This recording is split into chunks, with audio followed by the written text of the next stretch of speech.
आप देख रहे हैं जय भारत टीवी। बीजेपी ने उत्तराखंड की 5वीं विधानसभा के लिए प्रत्याशियों की घोषणा कर दी है। इस सूची के हिसाब से मुख्यमंत्री पुष्कर सिंह धामी अपनी पारंपरिक सीट खटीमा से ही चुनाव लड़ेंगे। मौजूदा विधानसभा चुनाव में सीएम धामी पार्टी का प्रमुख चेहरा है। यही वजह है कि बीजेपी ने युवा मुख्यमंत्री अब की बार 60 पार का नारा दिया है। बीजेपी का दावा है कि उनके सामने कोई चुनौती नहीं है। अब बीजेपी को भले कांग्रेस से कोई चुनौती ना लग रही हो, लेकिन कुछ मिथक हैं जो बीजेपी के लिए किसी बड़ी चुनौती से कम नहीं है। दरअसल उत्तराखंड राज्य गठन के बाद हुए अब तक के 4 विधानसभा चुनावों पर नजर डालें तो इतिहास रहा है कि मुख्यमंत्री रहते हुए जिस राजनेता ने चुनाव लड़ा उसे हार का सामना करना पड़ा। पूर्व मुख्यमंत्री मेजर जनरल बीसी खंडूड़ी और हरीश रावत इसके उदाहरण हैं। साल 2012 के विधानसभा चुनाव में बीजेपी ने खंडूड़ी है जरूरी का नारा दिया, लेकिन तत्कालीन मुख्यमंत्री major general BC Khanduri Kotdwar से चुनाव हार गए और उन्हें कांग्रेस नेता सुरेंद्र सिंह नेगी ने हरा दिया था।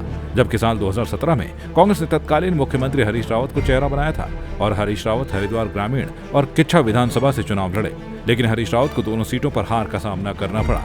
इसके बाद हरीश रावत के राजनीतिक करियर पर ही सवाल उठने लगे थे।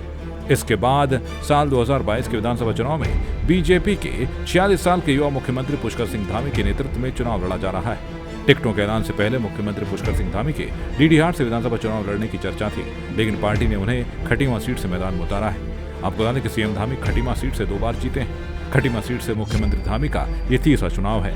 हालांकि सीएम धामी इस सीट से काफी आश्वस्त लग रहे हैं, जबकि राज्य गठन के बाद हुए पिछले 4 विधानसभा चुनाव में देखें तो कांग्रेस तो कभी राज्य में बीजेपी की सरकार बनी है। आइए एक नजर डालते हैं राज्य के पिछले 4 विधानसभा चुनाव पर। 2002 में कांग्रेस ने अपनी सरकार बनाई, जबकि साल 2007 में बीजेपी ने सत्ता हासिल की। 2012 में कांग्रेस ने सरकार बनाई। इसके बाद फिर 2017 में बीजेपी के हाथों सत्ता गई। इस तरह पिछले 4 विधानसभा चुनाव में एक ही दल दोबारा सरकार नहीं बना पाया है। हालांकि पार्टी के नेताओं का मानना है कि ऐतिहासिक कार्यों की बदौलत बीजेपी दोबारा सत्ता में वापसी करेगी।